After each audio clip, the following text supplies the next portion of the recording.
Already talking. So, hello. Thank you so much for joining us. Welcome to the Shadows and Secrets deep dive series. I am Samantha Skal, And I am Kerry Savage, and together we are Shadows and Secrets, a series of retreats and an online community for mystery, thriller, and horror authors. and you can find out more on shadowsandsecrets.com. We have a lot over here. Carrie, do you want to kick us off on the next little bit? Sure. So, we are both book coaches and authors, and we love talking about story. So, this is the 14th, I believe, in our series of spoiler alert, major spoiler alert, blinking, blink tag, spoiler alert, deep dives into scary books we love, where we talk about twists, structure, masterful misdirection, villains, and anything else that strikes our fancy about MTS, which is the overarching genre term for mystery, thriller, and suspense. I can speak today.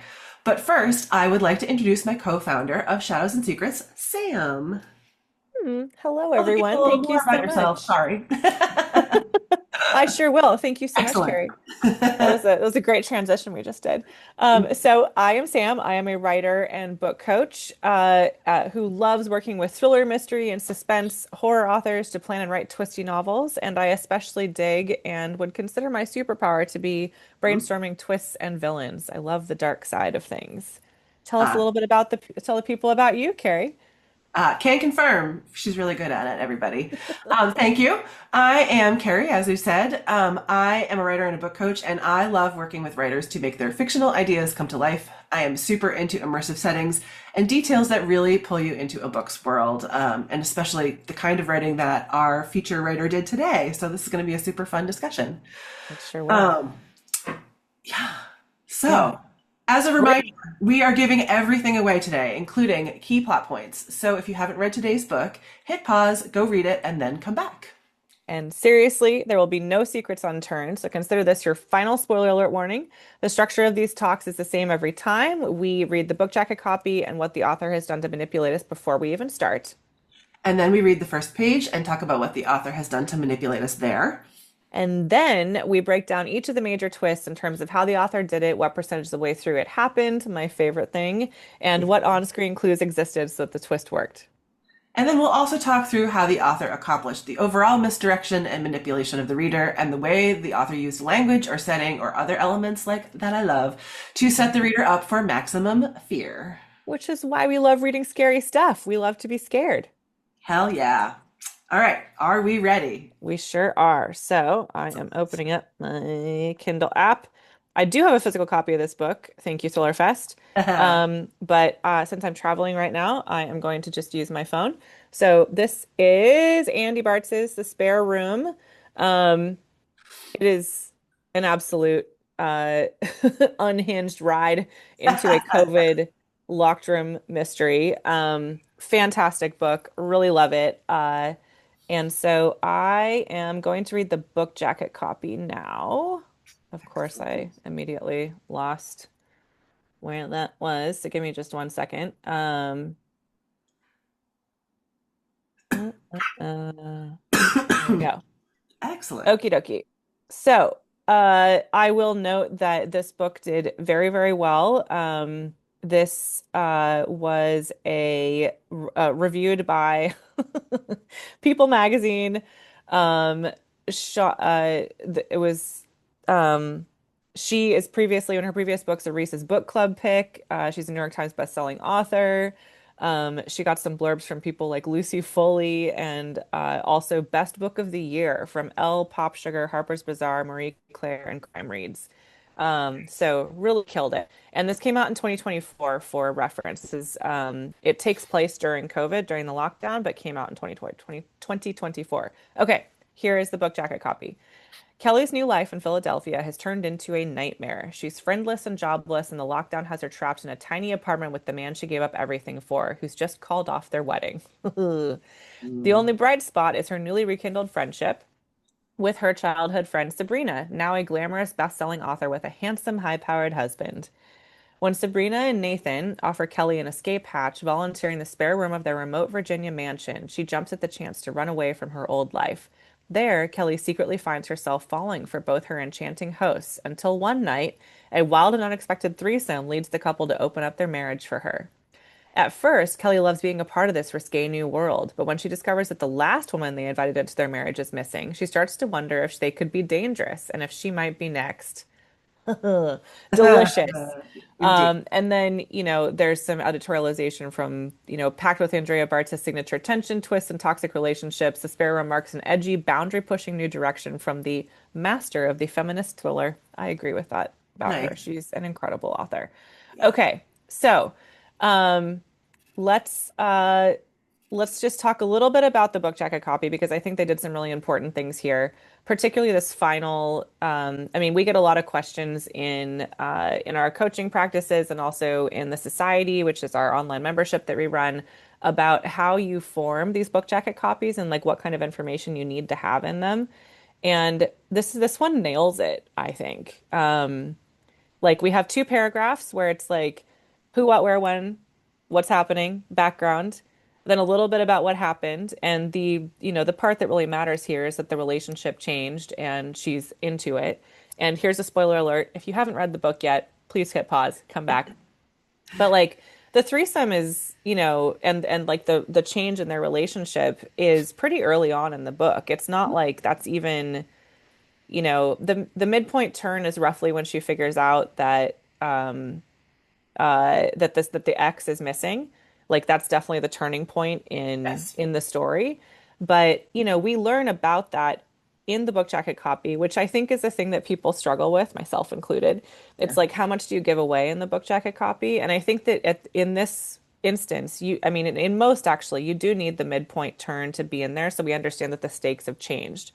It's not just like here we are, status quo, like everything's great. She's in this fun new relationship and like it's risque, it's sexy, it's like awesome, and then she finds out something that changes everything. And so if we hadn't explained that in the blurb, we wouldn't know that there was anything suspenseful about this book, right? Right, which obviously we are reading because we're come to it like expecting suspense. Yeah, Yeah, no, that's a really great question. We should do a breakdown on like book jacket copy one of these we days. should. That'd be fun. Webinar, upcoming webinar. Yeah. Anyway, one of the things that I thought was really interesting about this book jacket copy, which is, it really is a matter of fine tuning. And you're so right, Sam, about I definitely struggle with this. I know a lot of folks do about like how much to include versus how much to leave out because you don't want to give the game away, but you definitely want to be setting up. And we often talk about the story question, right? And the story question is very often present in the book jacket copy, and that's pointing to actually something that happens in like, gets resolved in 80-85% of the book, right? So it is kind of pointing towards that moment, and that's very well into the book. Hmm. This one I thought was particularly interesting because that first paragraph about Kelly's new life in Philadelphia, that's all actually backstory. It is. Because when we meet her, well, there's a very short prologue which we will read, and then chapter one, she's getting on the train to go Yeah. to Sabrina and Nathan's house. So all of that like is sort of scene setting for like the story that's going to unfold for us. And normally I would say like I'm not sure that that's like I don't know that that's what I would advise, but I think it definitely works here, right? Because it is information that we need to know.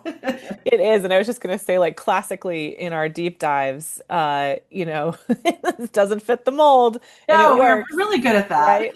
We are really good at picking these. It just goes to show that like when it works, right? Like you can have, I mean, we say this every single deep dive discussion, but it's like, there are things that the readers expect. We expect pre-twists. We need to know what the story question is. We need to know what the story is about. But like we'll get into it with this one, but like the story question is not super clear, I would argue. I think you're right. And you're kind of like, well, what am I reading a book about sort of like a rom, like it's almost like a romance, but then like someone dies, so it's like romantic suspense, but it's not a romance. Um, and it's like a locked room mystery, but there's no real mystery that we find out about until, again, she finds out like, will she be next? And that's probably the story question. It just comes really late is Yeah. like, will she be next? But in the part that was left out of the book jacket copy, that of course is the climactic scene, and the climactic scene lasts for a while on this one, but it's that people die. Like the husband dies, he's murdered, and as is the ex who shows up at the very end. And it's they're, that she could have put this in the book jacket copy or whoever did the marketing, right? Yeah. You could have. You could have like taken it a little further and been like, will she be next? And then when two people die in the house, it becomes a question of like it's a full-on locked room mystery. But they Yes. didn't Yeah. do it that way. And I think that that's really interesting because it presents the story question, which is will she be next, Yeah. but not getting us into this is like there's going to be like a body count. Yeah. Um, Yeah. That's a really good point. but it Interesting. works. It It works. absolutely works, and I think like there's more than one way to go about these things, and so Yeah.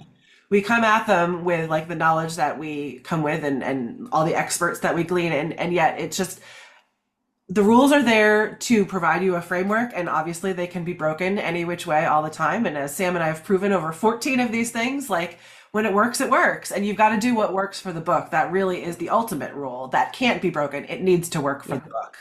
Yeah. Needs to work for Everything the else story. is everything else is twisty. Yes. Twisty Yeah. happy. And I may have said that it came, I think I misspoke when I said 2024. It came out in 2023. Oh, okay. Um, L Best Book 2023. I'm just reading on the thing. So sorry, 2023. That's okay. Um, It was okay. definitely clear that the pandemic was still very front and center because I was reading this and going back to like, oh yes, this is, and it was actually a little jarring because it was like going back to that moment, which was not that long ago, but also feels like Yeah, forever ago with everybody wearing masks outside too, which I know. It took me right back to it was it like was there should be weird. a trigger warning at the front of the of COVID books being Probably. like, you ready? Ready to go back there? Exactly. And yet it All right. wasn't so it was really well done, I think, in that it was Yeah. not in your face. It was just No. like, here is what life is like right now. But that's why part of the locked room worked so well, right? It's because we were all Yeah. in our own little locked rooms for a year and a half or however Yeah. long it was. Yeah. Well, and yeah, exactly. Like, I mean, this story in the way of, you could certainly set up something where it wasn't COVID related, right? Because like part of her escape hatch was like she had nowhere else to go, and then this room pops up as an option, right? But like in normal life now, when we're recording this and there's not a pandemic, you could just like go to a hotel or like, find a new roommate or whatever, right? But sort Yeah, of, I mean, everything depending on felt your way more circumstances. fraught. Yeah. Yes. Everything, yeah, like every decision you made, when she's weighing whether to like, when they're going out or like going to a coffee shop, I think there Hmm. was, a few different times where it was just like, some people were wearing masks and some people weren't. And just all these Yeah. decisions like meeting someone on the street and you're going to pass them on the sidewalk and it's just like, oh, I put my Yeah. mask up. I mean, everything felt like, well, one little decision could mean so much. So yeah, Yeah. everything had a heaviness to it that It does. Yeah. It says heavy. That's a very good way of saying that. Yeah. yeah. I will note that Andy puts an author's note at the beginning of this that says the cat is always fine, underlined. And I'm like, thank you Loved so much. that. I know. I was so happy to see that and I was just like, you know what? I feel very seen in this moment. Thank you Mhm. for saying that. Yeah, I loved it. It indeed. was the perfect author's note. It is the perfect option note. All right. Do you want to read the prologue or do you want me to read it? Sure. Yeah, I Okay. will give it a shot. Okay. If I devolve into coughing, we'll pause. Okay. Um, but all right. The streets are silent at Tanglewood Estates. Swaying branches and the occasional squirrel are the only breaks in the slow-moving shadows, undulating shapes that stretch like caramel in the late afternoon sun. Mm. For months now, the sole sound has been the trilling of oblivious birds and the footfalls of walkers, plodding after their dogs or just trying to break up the monotony, their eyes hungry for novelty after so many months indoors. What the walkers can't do, of course, is peek into their neighbors' homes. Discretion is next to godliness at Tanglewood Estates, and tall gates surround each residence, blocking out prying eyes, keeping whole worlds tucked within. In one mansion, a teenage girl takes her 24th attempt at a selfie, while upstairs her mother snaps open a jar of CBD gummies. Next door, a father of two rubs his face before turning on the camera for his fourth Zoom meeting of the day. As night creeps over the community, let's pan around the corner to the Gothic Revival, where two kids are working hard on the choreography of a TikTok dance, rattling the floor with the same song over and over and over. Then there's 327 Tanglewood Drive, a stately manse with tall windows that look out on the lawn and the cemetery next door. Most of the house is still, a darkened dollhouse on a quiet night, beds spread with trendy duvets, fixtures gleaming in the kitchen in myriad baths. A figure stands at the kitchen sink, shoulders hunched. Look closely. The silhouette quivers like a leaf on the marbled ivy that clings to the gate out front. Every once in a while, a large shudder takes over their shoulders. But the most obvious motion is in the hands, moving steadily, writhing and twisting like dough on a hook, scrubbing and scrubbing and scrubbing at the blood stiffening in the cracks of their palms. It's so Nicely good. done. Really nicely done. Really nicely done. And this is like in the way in like the I can't remember how on the physical book like how many pages it is, but on my Kindle it's like a page and a quarter. Yes. Yeah. Um yeah, so this is very short and it's omniscient POV, which we've had a couple do this very successfully, and the rest of the book is not. It's in first person. Mm. Um, First person POV for the whole thing until you get to the very end. Yeah. But this is one where omniscient POV sets the tone. It's almost like a movie panning in, right? Yep. And it works so well. But we were just chatting about this before we started recording. If we hadn't had this prologue, we would not have known this was psychological suspense, I don't think. You have a little bit, there's some little clues, the cemetery next door, and we find out in chapter 2 or 3 um, that Sabrina, the author, has had some nutty fans, so there's like some tension like that, Yep. but there's not really anything that's like there will be a murder. And so I think this is yet another example of like we need this. We needed this Yes. prologue in this book to understand what we were about to get into and not have a reader accidentally pick it up and think they were reading like a throuple romance and then find out that there's like a body count, right? Like you never want Yes. to write a book and then not trigger or not like warn your readers that this is what they're going to get, because you're going to end up with people who are like picking it up and think one thing and then get another and are very disappointed Yes. or horrified or delighted, depending on.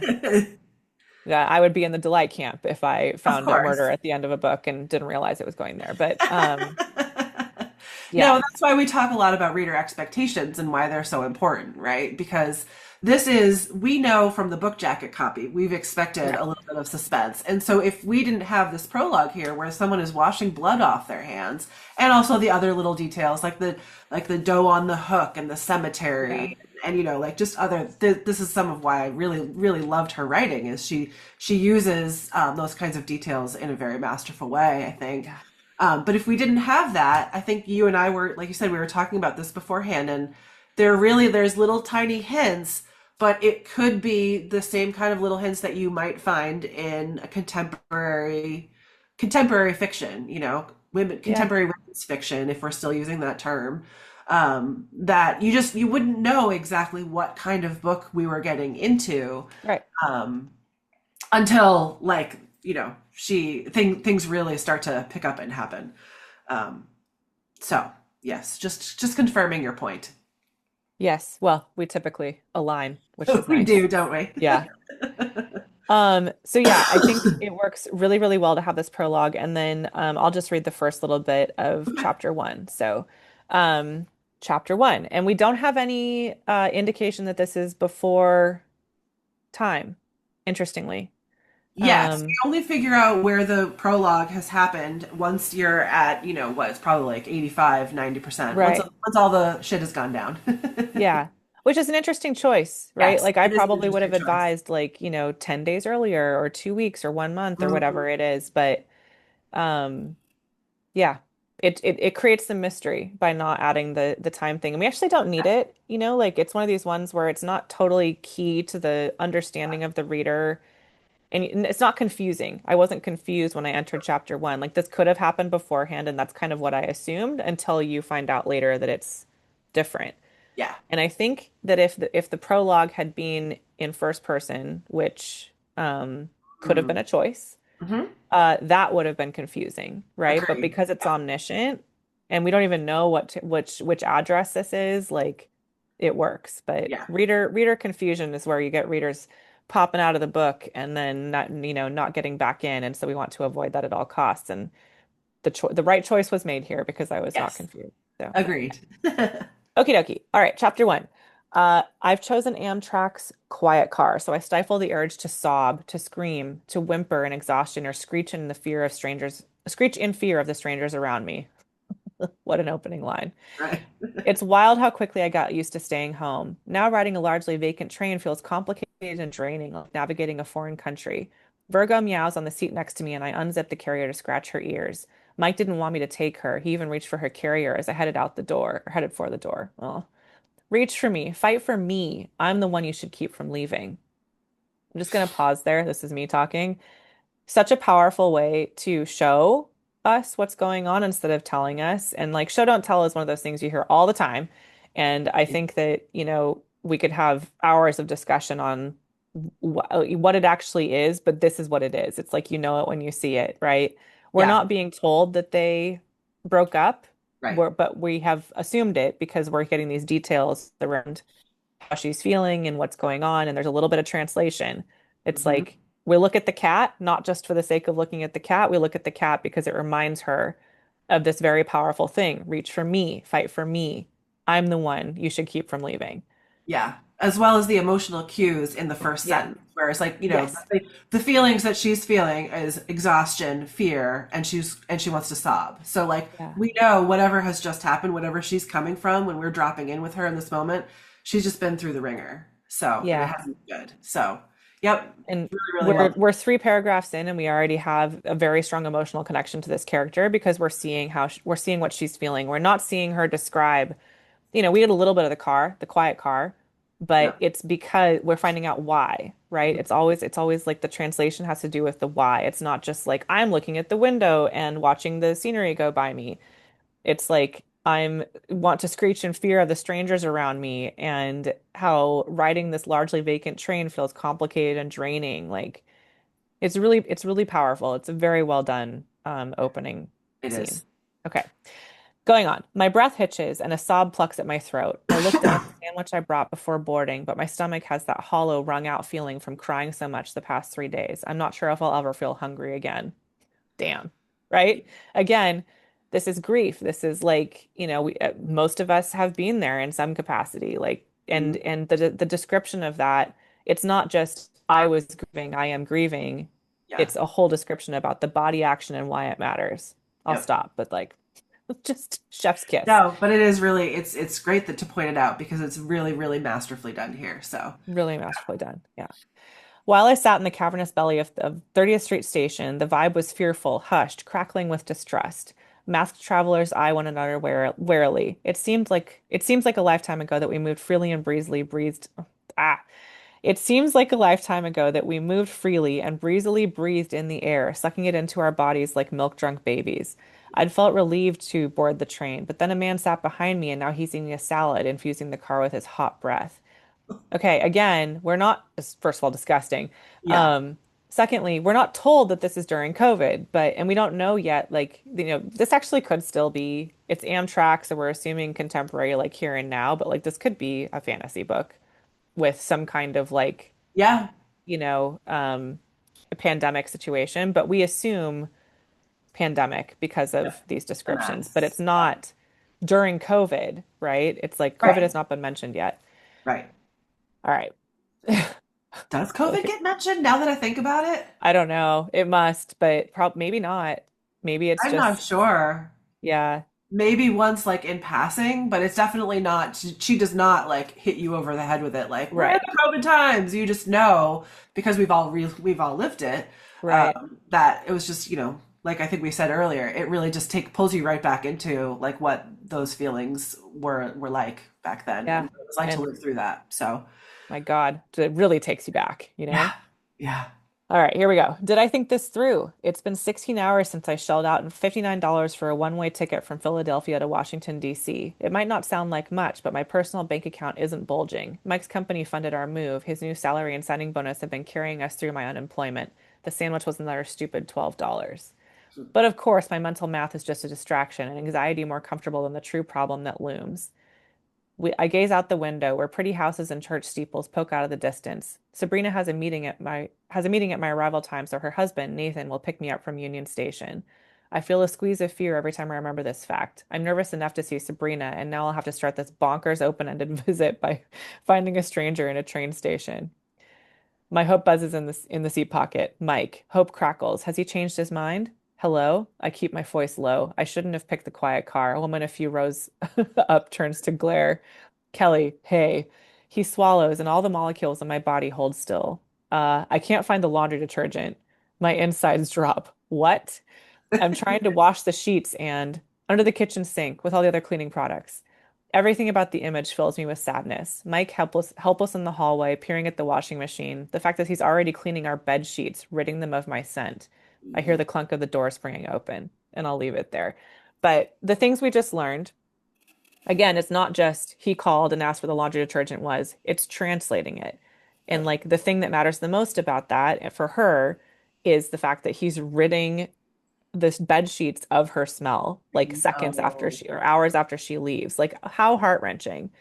Um, and then also we find out that like she's going to visit these two people, Sabrina and Nathan, and we get that like, there's it's not potentially good friends, but we don't know anything more about them except that it's an open-ended visit and she hasn't met Nathan yet. Yeah.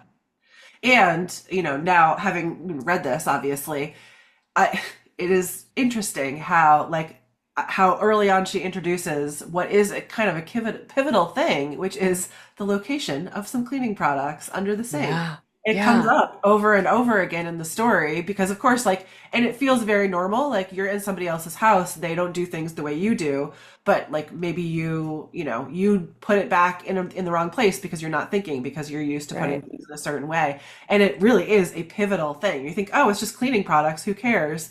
But she also makes it do the incredible double duty of that heart-wrenching detail that, like, yes, I've left and he's Yeah. washing my scent away. And then you're just like, you're not even paying attention to any of the other stuff because, like, who cares cleaning products? But, like, oh, damn. Like, Right.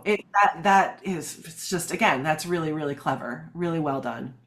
It's really well done. Yeah. And it's just like this goes to show, I mean, Andy Bartz is an incredible writer. Yes. Um, obviously, he's a New York Times bestselling author. But when you start to pick apart things like this and you look at how much work each paragraph of this chapter one is doing, and as a reader, you're just like, you know, here we are. Like, we're just kind of flowing through this story. We aren't really questioning anything. Hmm. But the fact that it just sort of rolls over you and we aren't bored at any point. We're not like, why are you telling me about this thing? Because the things that matter are translated and they are uh, given to us in just enough detail that we can anchor onto them, Hmm. but we're not overwhelmed with detail. Like, I don't need to know who Sabrina and Nathan are, except the fact that Nathan is a stranger. Hmm. And then I didn't get to it, but like in a little bit further in chapter one, we learn that she's 34 and we get some anchoring details like that, and we know that her name is Kelly, her ex-boyfriend's name is Mike. Like we have enough, Yeah, but we're not being told anything we don't absolutely have to know. And I think that this is one of these things that's so hard it when you're is. writing is just trying to figure out what that balance is, because like my instinct if I was writing this would be like, and I'd hopefully get there would be like let me add a paragraph about how Sabrina is my high school friend that I haven't seen for 15 years and Nathan is her husband and she's a best-selling author and I'm just looking to see like if there's anything about that in the rest of chapter one. Yeah, I was, Um oh no, we do. We have a little bit more, but like that first mention of them, we don't learn it. right. No, and you're right. I think that's all of our instincts is to, on first mention, like give some context because, Yeah. and as you and I have argued about in the past about like I am a big fan of context. Like context for me is important because I think it helps give meaning to things. But she is doing that in other ways here. She is giving Yeah. us contextual clues through the details of things like washing the sheets after somebody has left. And is it important? Like, I mean, if I got two chapters in and didn't know who Sabrina was to her, like that they went to high school together and that they've lost touch and whatever, like then I might start to get a little frustrated. Hmm. But you don't your instinct to always have it like the first time somebody comes Yes. up like, when we're drafting, I think you and I would both tell writers, like, just do it. Like, just get the words out Yeah, get onto it the out. page. But then, like, when you're in, like, that's what revision is for, right? And you know that this, as good as this is, like, Andy Bartz did not sit down and write this perfectly the first time. This is, who knows however many times, but like, this is a lot of skillful work in revision as well that is Yeah, happening on the page here to make this work. I mean, I don't know if the first time she sat down, she was like, cleaning products are really going to be a pivotal right. thing here. But it was like a detail that at some point she figured out, oh, like I can use this. And then maybe another time was just like, oh, well, you know what? What is a really heartbreaking thing that people do when there's a breakup or a loss of some kind in a relationship?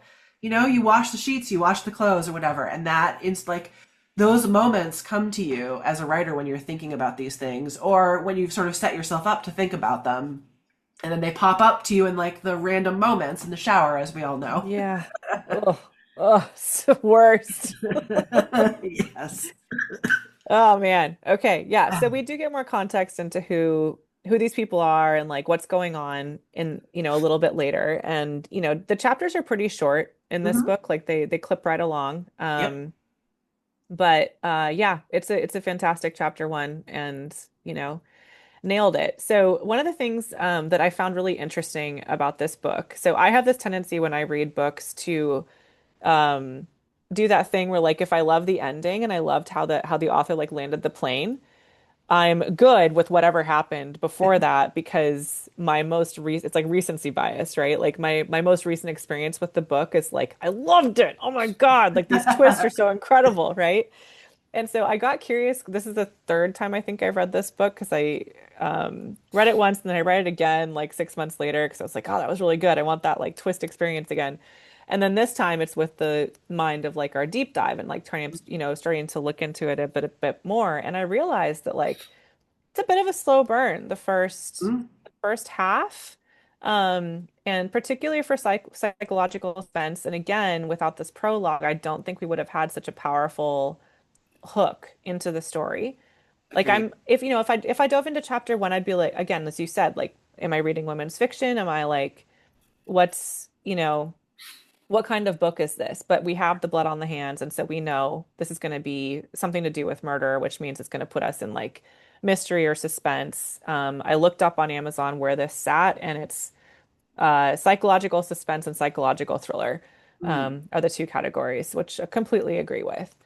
Yeah. Um, but, in terms of percentages, we don't see anything about the fact that the ex, whose name is Beth, we learn much later, is missing until 32% of the way through.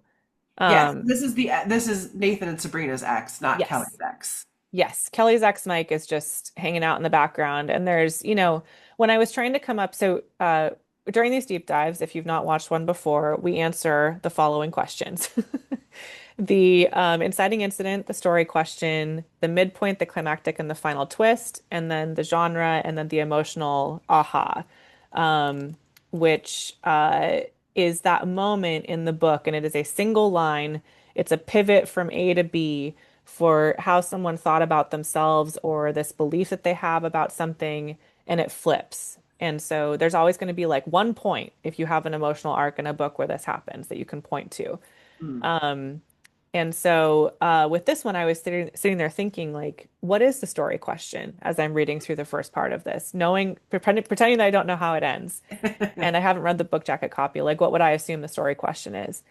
And at first, it was like, is it possibly that will she and Mike get back together? Um, because, and Carrie, you have said this very brilliantly. Do you want to talk about the story question, the inciting incident, and how it answered, related to the Oh, climactic? so yeah, usually whatever happens in the inciting incident, what the inciting incident sets in motion, the reason that it is has like meat, or the way we want it to have meat on the bones, is that it is setting in motion events that ask the story question, which then gets answered in the climactic scene of the book, right? So if it's like in a typical murder mystery, the inciting incident is usually the murder, right? So it's who killed so and so, and then that's what gets answered. That's the story. So the story question is who killed so and so, inciting incident, they die. climactic scene, we find out who killed so and so. So Hmm. that is a very, very neat and tidy way of looking at it. It doesn't always work out as neat and tidily as Sam and I have proved over and over again on these deep dives, but it is really helpful. And all of we always want to have these elements, even if they don't tie together as neatly as this little like Yeah. triangle that I just described. These elements themselves, even if they're in wavy lines and not like a beautiful isosceles triangle or whatever, need to be there because they are Yeah. like core elements of story that need to exist, that all speak to reader expectations. Yeah. Yeah. So, one thought I had, if we're using that model of like the inciting incident and it just said my internet connection is unstable. Am I freaking out or is No, it? you're Okay, fine so great. far. Great. If Fingers I go crossed. like that, you'll know that it's frozen. Anyway, if I look at it from that standpoint where we're trying to like find the story question in what we have, I would say that it's not something that was immediately obvious, right? Hmm. But one question that came up when I was thinking about this as I was reading through this time was, could it be, will she find herself? Because that is answered in the Hmm. climactic scene, and the emotional aha, but it's a bit amorphous, for a thriller or, Yes. or for suspense. Like, so thrillers are, we're trying to prevent the thing from happening. We know what the thing is, but we don't know whether or not we're gonna be able to stop it. Hmm. Suspense is we're scared and we don't really know why, and we don't know what's going to happen, which is why this is psychological suspense. And mystery is we're trying to figure out what happened. Yeah. Um, and so there's obviously a mystery in here of like what happened to the X, which is also answered, but we don't even find out about the X until 32%. So it's interesting. It was one of those ones where I think classically psychological suspense wise, we don't even understand who the antagonist is for her, Yeah. until pretty far into the book. And so again, were I coaching this, I might have had the instinct to be like, let's prevent, or I'm sorry, present the antagonist a little earlier, um, and give us something to like hold on to for that because we are writing psychological suspense. But again, it works, right? Like, Does. Well, and you think like I really just had this that moment now because I just read this for the first time, a few days ago in preparation for this.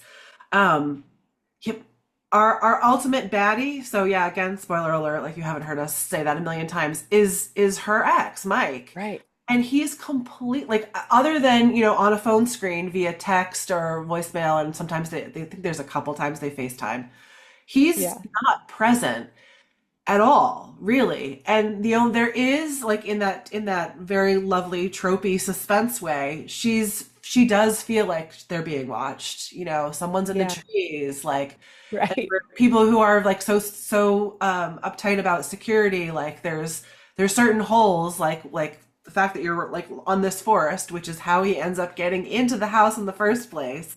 Yeah. But it's really interesting that like he's not present at all really in the story until she goes, they're on their way to New York and they're gonna like, she and Sabrina are gonna like start a new life in New York, and she's like, oh, I need to stop in Philadelphia and have Get this like closure. closure moment with Mike, and then finds out that's like this what final twist, It final was, I would twist. call it like the end of the climactic, Yeah, okay.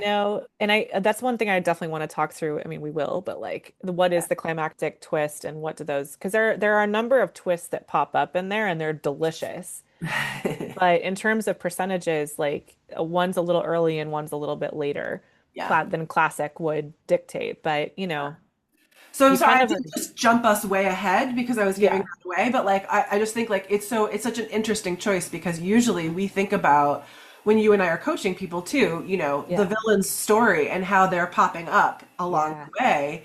And really like he does pop up, but he he's does. never setting anything in motion until he really sets everything in motion, because all of the action that way, all of the real bad stuff when the body count jumps in, happens in, what, not even 24 hours, probably. Yeah, it all it goes off the rails real Everything bad. goes to shit real fast. Yeah. Well said. And the villain thing that you're talking about just for new people is our concept that thrillers and mystery and suspense are the villain story as Mhm. experienced by the protagonist. And so one of the things we coach is like figuring out who your baddie is because they're the one who's happening, beneath the surface of the story. They're the one that really matters because if we don't understand them, we're not going to understand what happens up here. And this is your protagonist walking along the surface of the story. So, um, yeah, it's great. And with that in mind, we have two baddies. One of them is Nathan and Sabrina's ex, Beth, who's crazy pants psychopath. Yeah. And then we have Mike who, lost it. And actually, now that I'm saying this out loud, there are some moments in these first few chapters where Kelly, our protagonist, is thinking about the fact that Mike told her, I'm not doing well with lockdown. Like, I'm not Mm. handling this well. And that comes up directly in that scene where she finds out that he was responsible for killing these two people. Oh yeah. Um, so yeah. Well, killing one, and then, Kelly's kind of responsible for killing the other, but Right. Kind of self-defense. yeah. Eh. Yeah. But the one started the other. Yes. Anyway, so in that way, I like to posit that like typically the final twist is where we reveal the ultimate baddie. Mhm. And that Elizabeth, was kind of our climactic villain, where, but she's not, I mean, she dies in the climax. So it's interesting, right? Like this is one of these ones where like it doesn't really fit into the way that I like to think about MTS and how we approach coaching it. But, it totally works. So like let's Yeah. just lay out like, very because like Kelly gets there, she falls in love with Sabrina and Nathan. They enter into a throuple. Everything is funsies and delightful and going She really well. falls hard Falls fast. hard fast, and for a while everything is great, and then we have some moments. She finds out that the ex, there are some Polaroids, and then she finds a Polaroid where the ex appears, well, not appears, is Missing. beaten, right? She has Oh, bruises and yes. was abused. And this is where we get into the delight that is a twist, which is just it's all based on assumptions. And Mhm. so the assumption there is that Nathan was responsible for the bruises, which of course it turns out he wasn't. But Nathan is set up as the climactic villain for like the latter half of the book. Pretty much from as soon as we find out that the ex was abused, Kelly starts assuming that Nathan was potentially responsible for it. And then there's that scene where they're having sexy time in the hot tub and she almost drowns, Yep. which was very scary. And, one of these things where like you start questioning as the reader, along with Kelly, who's leading us through it, everything, right? And we had some haunted house stuff, not haunted like, things were actually haunted, but the concept of the midpoint in a haunted house story is when the protagonist has been hanging out thinking like, okay, I can handle like a little bit of ghosty stuff, but like I'm gonna bail as soon as it gets real bad. And then you try to leave at 50% and the house is like, uh. And so she has some moments in here where she tries to leave and she can't. And it just made me really happy from a story perspective because it was like, oh, guess what? You have to keep going through this story in order to get out of it. Yeah. So things escalate. The ex comes back. So Kelly does get out. She leaves for a night and then she's goes back to reconcile maybe the relationship. And the ex is there. And then the ex is murdered. And then when Kelly goes to confront Nathan about it, she sees the murder weapon, which was this like, you know, pyramid thing, and assumes that Nathan, when he looks at it, there's some great assumptions in there. He's like, oh my God, that's the murder weapon. And we find out when she's looking back that it actually was him assuming that Sabrina had done it. But in that moment, Kelly assumes that Nathan is confirming that that's the murder weapon. Mhm. And then a gun goes off and Nathan shoots himself. But like Kelly is, she's struggling for her life in that moment. So she's Yeah, it seemed involved, like but not it was an involved. accidental kind of thing Yeah. that yeah. And It wasn't like he's, he died by suicide. It was like they were struggling no. trying to get the gun. He thinks she's the murderer. Yeah. I think actually. Did he think that She she's the she murderer or does he thinks, think that Sabrina was the murderer? oh, it's a good question. I don't know. I took it to be that he thought Sabrina was the murderer, but could have been Kelly. Yeah.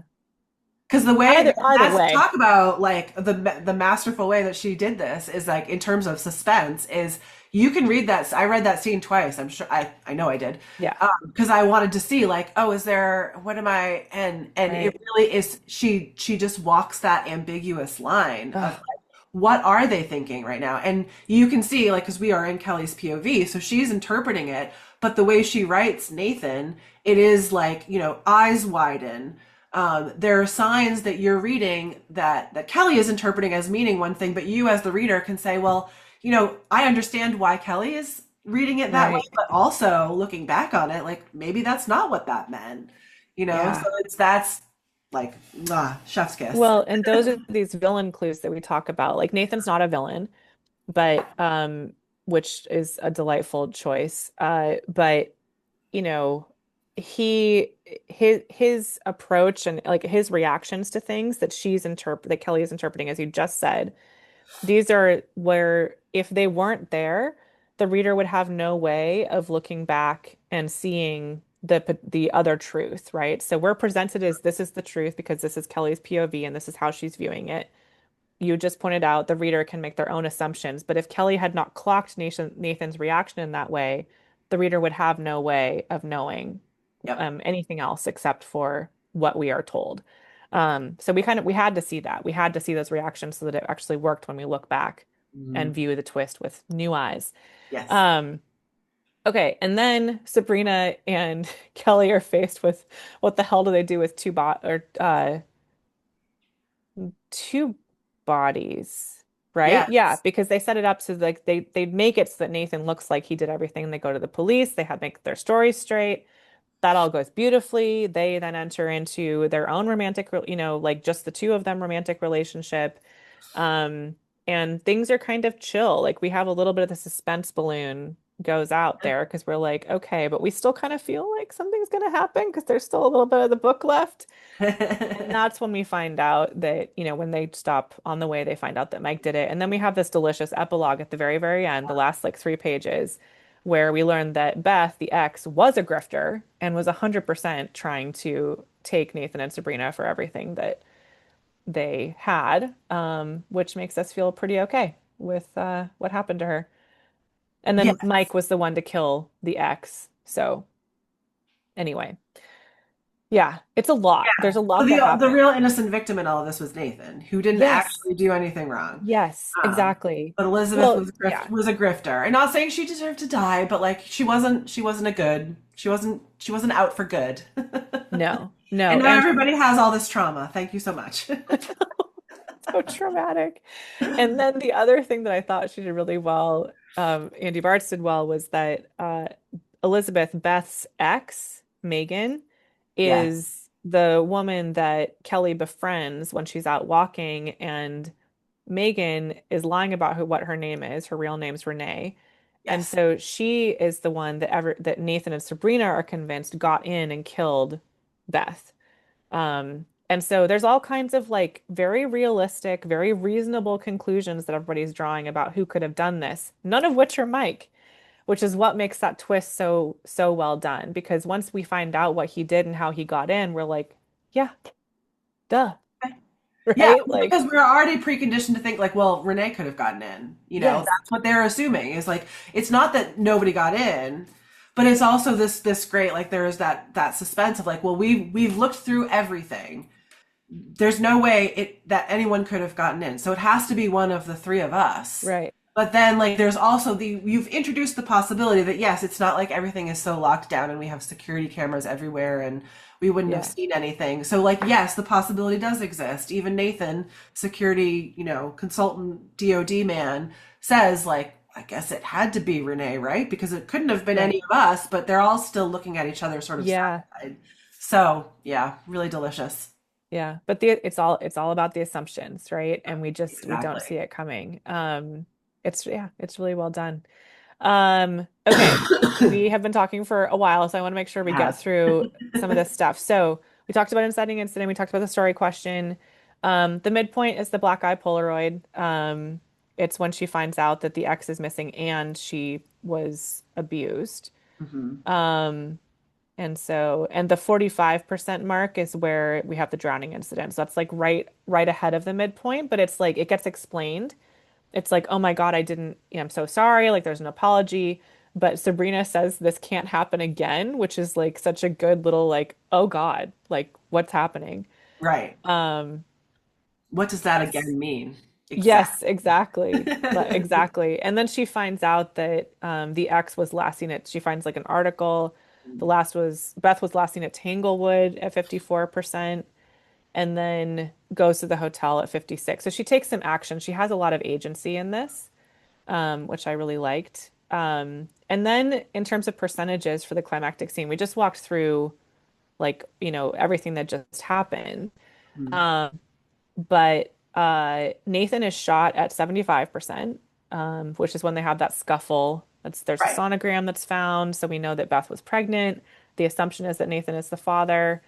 Um, and She then goes they, back to his office, right, to like yep, poke around. She's like she gets a spidey sense tingling, with a decent, and like not all the time, but like enough that it's just like, oh, so you've missed something. So she goes back to his office, and that's when yeah, she realizes, oh, that bookend is the, or whatever it is the murder weapon. yeah, yeah. And so Nathan is shot at 75%, which is a little early for the start of the climactic scene. It's also not something, I mean, that technically is her she wasn't going to confront him. Nathan showed up as she was poking around. So, another thing that we frequently coach is like, you have the choice to have your protagonist enter the climactic scene with the intention of confronting someone, because that shows a lot of agency and that tends to be a little more like likable for the reader, right? We want to be able to see people taking a choice and like we're making a choice and taking action. But as soon as Nathan comes in, she's forced to confront him, which is not, that's not like a bad way of doing it. No, And and then she holds she's her making a own. choice to sneak out of the bedroom because they're all sleeping in the Right. bedroom together because they don't, none of them trusts the other two to be like, Yeah. no one wants to be Is alone. We that right? all three of us have to be together at all times. So when she sneaks out of the room, it's like that's making a choice. That's having Yes. agency. That is definitely putting yourself at risk. So, it's not passive for sure. Right. Which is why it works. Exactly. Yeah. And so that's a little early. And then the mic stuff pops up at 88%. And he has this line, I didn't mean to, I thought it was you, which is like so great. And I would just like to point out that one of my favorite like tropes about sort of rompy mysteries or like thrillers in this kind of genre is when you think about the fact that it would be really easy to bury the dead body in the graveyard that's next door. And she Oh totally yeah. calls that out and they talk about it and then they're like, but like, how are we going to get it? Like, and then it's just like, what do you do with a dead body? And like, you can't, like it got a little funny in there in like the really dark way. And I really enjoyed that as well. Like, even as we're dealing with like someone got murdered, then it's like, well, then what do we do? Like, how do we handle this? Well, the genius thing is that because that was still the plan, I believe, Yeah. was that they were all going to have like a quick little nap because they needed their Oh, energy that's to dig right. a That's right. hole. And then the only reason that didn't actually happen is because Nathan ends up dying. So it was like that's Right. a really good way to get yourself we talk about twisting the tropes, right? Like, well, that's one Yeah. way to do it. Like, can't bury the body in the graveyard because now we've got two. Two. And one of the people we needed to dig the hole is now dead. It's great. It's great. Right. And the way when she goes to Mike, that's again, it's not a confrontation about the thing, like Mhm. who murdered, because she doesn't know, right? Right. It is a confrontation of I wanted closure and I wanted to do the right thing, like bookend, where we were in the beginning. And then he says there were no more dead bodies in your bed, which is when she realizes that was never something that was a part of the police report. And then we enter into really that's the final twist. I agree with you. I think that's the final twist Okay. of like Mike was responsible for everything. And I think that the climactic twist is that uh well, what is the climactic twist if it's not that? I Because the mean, Nathan stuff, like we already suspected Nathan. I mean, it's that Nathan dies, but there's no real twist in there. It's more just like a series of events. Yeah, that's a really good question. I feel like Interesting. it's just on the edge of my brain and I'm like reaching out and it's like, nope, nope. Yeah. Um, yeah, no, that's interesting. Yeah. I actually think that's the beginning of the climactic arc, Yeah. but that Mike and that twist, that's the climactic twist because we don't see that coming until the moment that it happens. And it which is what makes it so well done because the Mm. assumptions are there in the opposite, dead sure of something else. And then all of a sudden it's like, whoa, everything's blown out of the water, and then everything we thought was wrong. Um, and then So, yeah, oh, sorry, go go ahead. ahead. Well, and then I was going to say the final twist is that Elizabeth is a grifter, Yeah, that's what right? that there. Yeah, I'm Yeah. on board with that. I think that's what it is. It's just like then we get the we've had all these assumptions about Elizabeth, and then we get that final epilogue, and it's like, oh Yeah. yeah, like there's multiple twists in there because it's explaining everything from her POV. So Yeah. Yeah. Well, and Kelly was always suspicious of her, but it wasn't like proof that she was trying to grift. It was that yeah, no, it was she always it was was more jealous. of the jealousy, who do you love more kind of Yeah. thing. Yeah. Not that it was suspicious of, yeah, that she was there to grift at all. Yeah. And there was also the twist, like when she's looking back at the after she knows that Mike did it and she's having her emotional aha, which I can't wait to talk about. She's looking back at the scene with Nathan and realizing her assumptions about what was going on.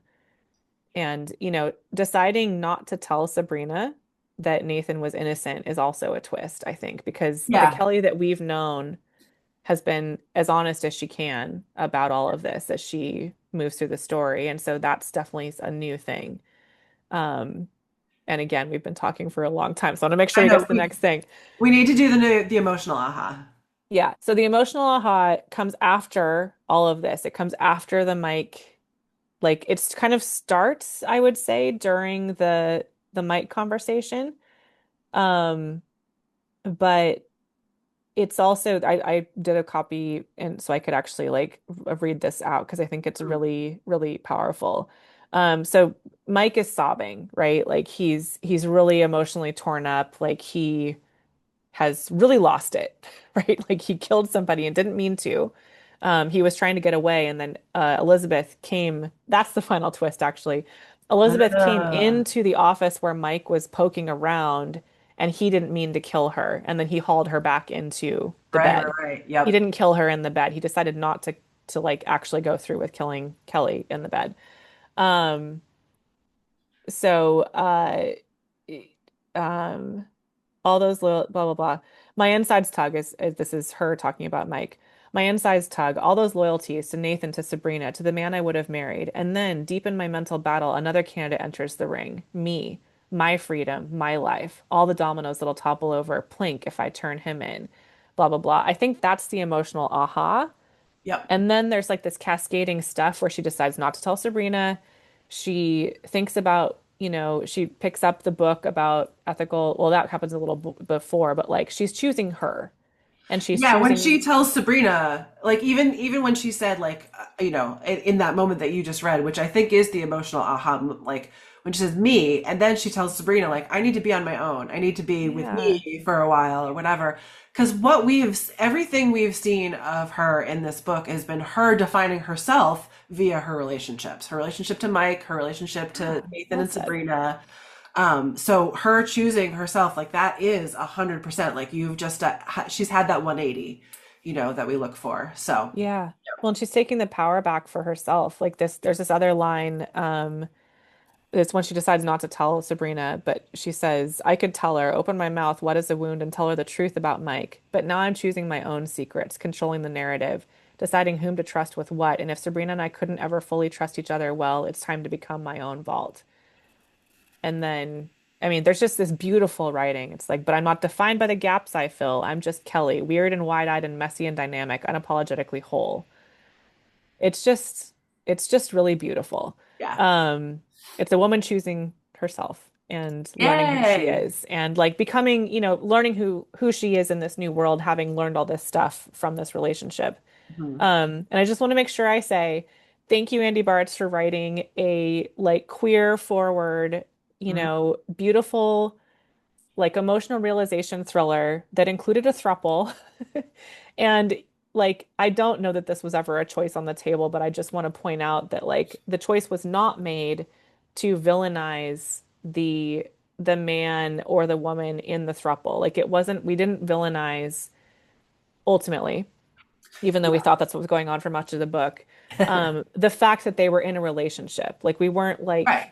like, like slut shaming anybody, Hmm. right? It was three adults who made some mistakes entering into, as it turns out, they should have had more conversations, et cetera, et cetera. And there's some very before we got on and started recording, you pointed out like, this ethical non-monogamy concept, it's brought up, but we aren't like preached at about it. It's Right. just sort of a like, hey, this exists. Like, hey, I realize now we didn't quite do this right, Right. Which But it is wasn't fine. it wasn't Yeah. ill-intentioned on anybody's part. We were Yes. just like it was, everyone was putting their best foot forward, and we just should have had more conversations. Yeah. Yeah. But it was a lovely, like Kelly's exploration into who she is and finding her sexuality and like who, all the things she learns about herself. We don't villainize that. It's not like the reason that people died was because of this. I mean, it kind of was, but it was more about just jealousy from like like a straight sort of like romance, like this is why people murder each other is jealousy or money or Well, whatever, she never power. comes out and says it, but Mike's murdering of her, and she does talk about several times his lack of emotional regulation, Yeah. and and the fact that like his father has taught him that like Yeah. it's crying is bad, it makes you look weak. So she never comes out and says toxic masculinity, but that's what it is. Yeah. Well, but Like we have empathy for Mike too. It's like lockdown sucked, right? And yeah, he yeah, wasn't taught well. no, And ultimately his murdering of Beth was an accident because she came upon him and, it wasn't like, I mean, he did go to kill Kelly, so there was yes, that. yeah. But He's got some stuff he needs to work on. yeah, yeah, 100%. But I guess my point is like we have a thriller that includes a throuple that includes like non-straight, sort of what's the word I'm looking for? Like standard is not quite it, but like we normally read about straight people or Oh, like read not about like heteronormative? yeah, we're not reading about just two people in a relationship, right? Yeah, Like thank goodness the genre is opening up and we have more queer fiction in general and it's not just, we're not killing people off and having it be also that they're queer, right? It's like the murder is the thing that we're really here for and the fact that somebody is queer is a secondary thing, which is how it should be. exactly. Yes, it's just a But facet of who they are. exactly. Exactly. But this was such a delicious way to like turn that and this locked room like thruple and just everything went like wildly wrong, but it wasn't really about the thruple, it was about the murder, right? Like it was Yes. about the suspense and like anyway, I think she nailed it. Yeah, definitely. Definitely did. This was the first book I've read by her, which I was, I'm like, how has it been? How have I not read anything by her before? And I will definitely be picking up her Yeah. other books. She has a very unique voice, I think, and Yeah. I loved it. I loved it. The little details. We didn't talk too much about it, and I will not belabor it because we have been going on now. But just really, really well, like the way she uses, she puts details together, sensory details together in really unique and interesting way that I really loved. Yeah. And if I may, just as we're wrapping up, put in a plug for her Substack. Yes. Oh my Her God. Substack is worth paying for the subscription to. Absolutely. She is doing really fascinating and interesting and like open, like just open communication about writing life, about publishing. She talks to booksellers, she talks to everybody from soup to nuts. And yeah, she's just out there being a great literary citizen. So She thank you, is. Andrea And she Bartz. also is a part of the, Mm, leadership team, I would call it, that's leading the lawsuit against Anthropic. So, yes. um, yes. Yeah. Andy Bartz, well done. We adore you. Yes, we do. Thank you. All Thank right, everyone. Thank you so much for listening to us. So We do this. We love talking about books. Good. We love thrillers, and this one was just an absolute delight. And thank you, Andy Bartz, for writing it. And if you would like to learn more about Carrie and I, shadowsandsecrets.com. And we hope to see you either in our membership or at one of our retreats. We have a good time. Sure do. Thanks, All right, everybody. everybody. Bye.